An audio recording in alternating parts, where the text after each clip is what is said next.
Welcome back to the channel, guys. If you're interested in vocal technique, pick up my ebook called Becoming a Natural Singer. And if you want one-on-one help, book a lesson through my website or via email, links in the description. So this is a difficult question to answer for various reasons. Why are people critical of Jacob Collier? Quite a few of his live shows, especially the less instruments, should we say, when he's just playing piano and singing, for example, you'll notice a fair amount of negative comments in the comments, should we say. And there's a reason for this. Now, firstly, I want to say Jacob is exponentially more talented and more well-learned in various areas of music than I am.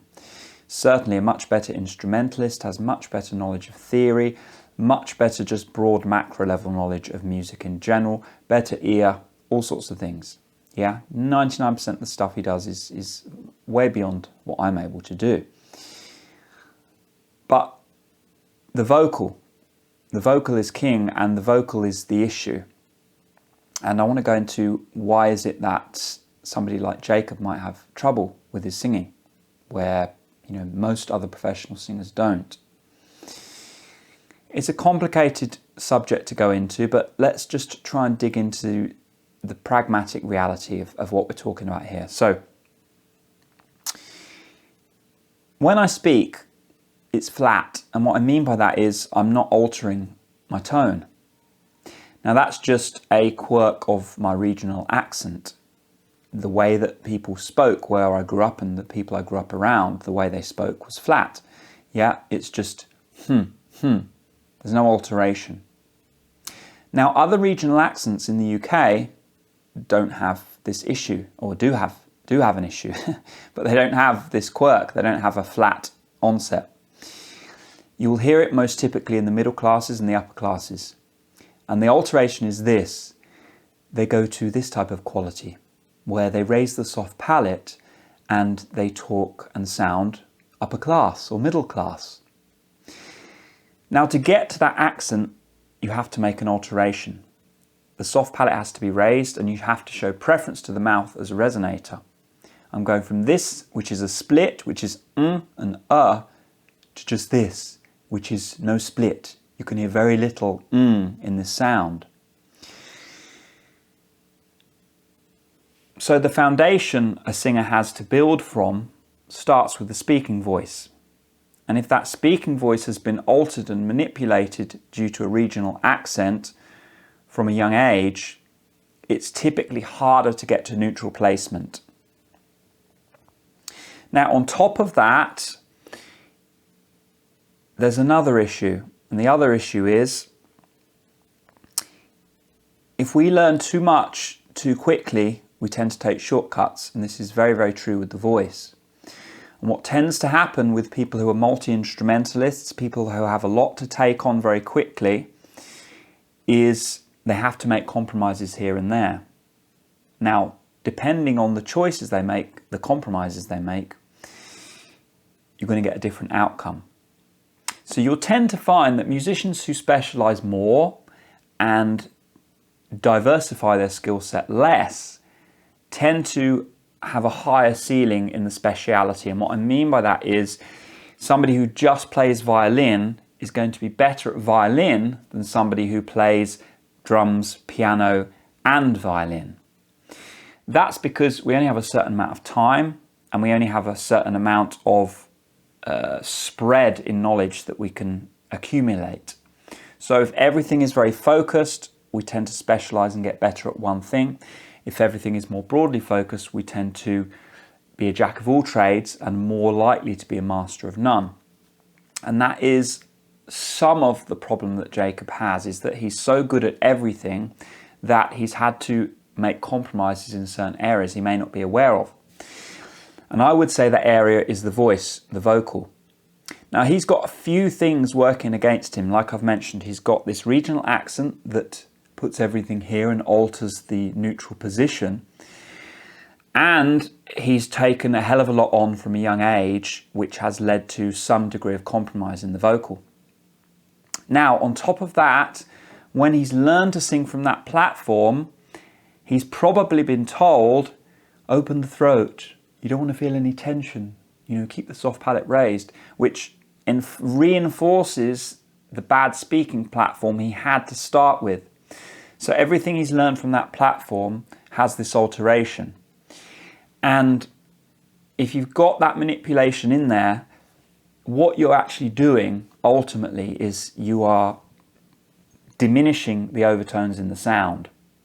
If I have a flat onset with no manipulation, I have the most overtones in there because the sound isn't being constrained at all.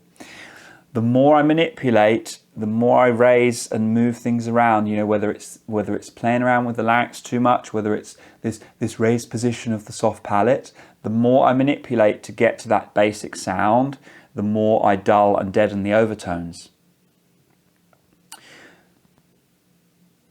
So this is the problem, is we get to this place where we've had the wrong start in terms of the speaking placement. We've learned a lot of technique very quickly, and we're trying to, the demands on us as a professional musician are very high. We haven't necessarily got time to go back and say, okay, let me spend a year working on this before I come back to the crowd, so to speak. We've got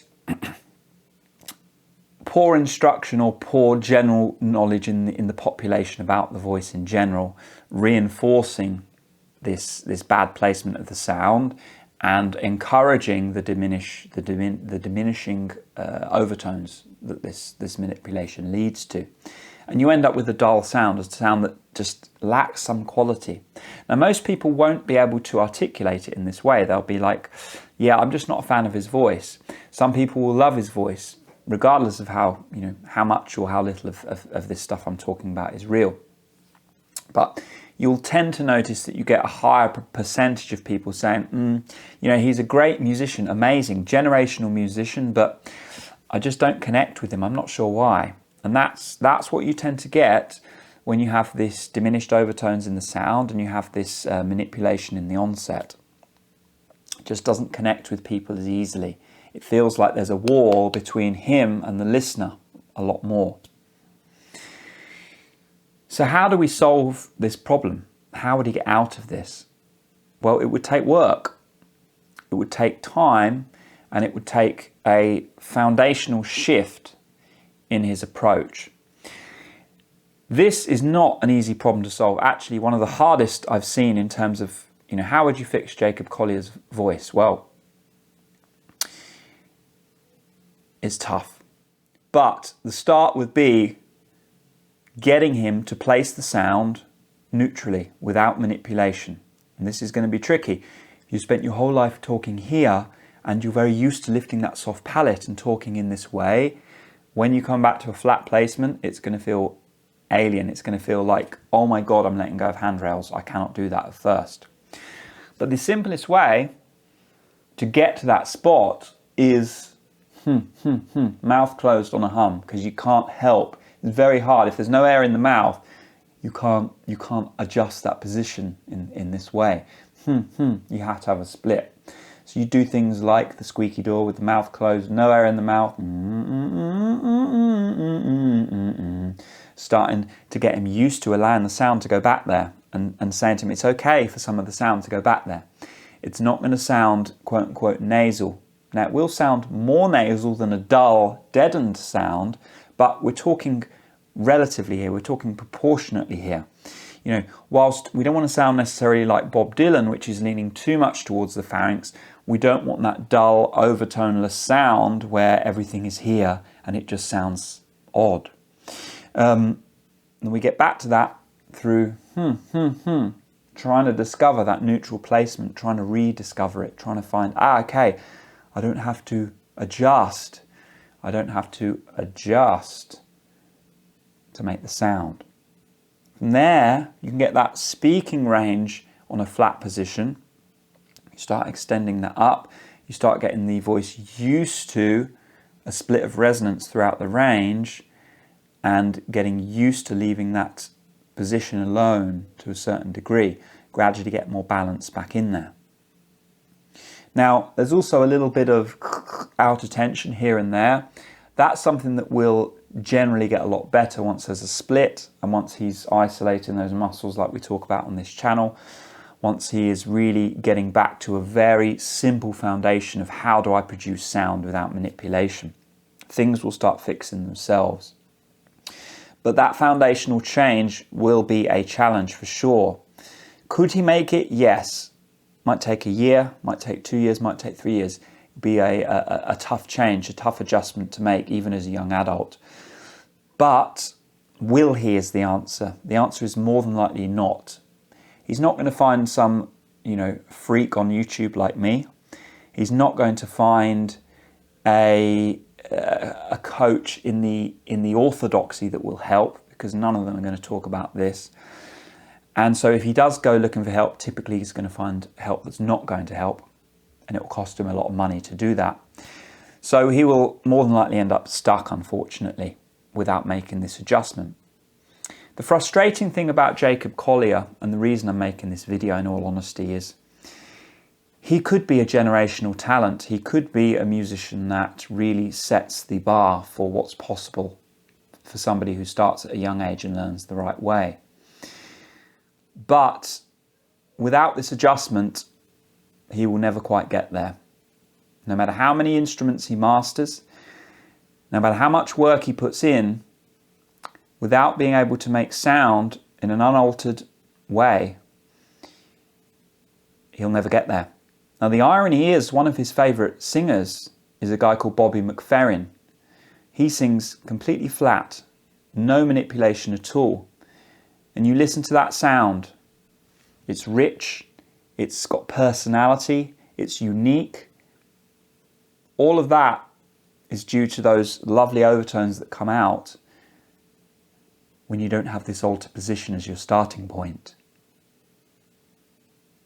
So I didn't want this video to be a criticism of Jacob. Like I say, I'm a big fan, but I wanted to make it to just highlight, there are professionals out there who are doing very, very well financially and musically, who have some of these quirks, who have some of these gaps in their knowledge that have led them slightly down the wrong path, shall we say.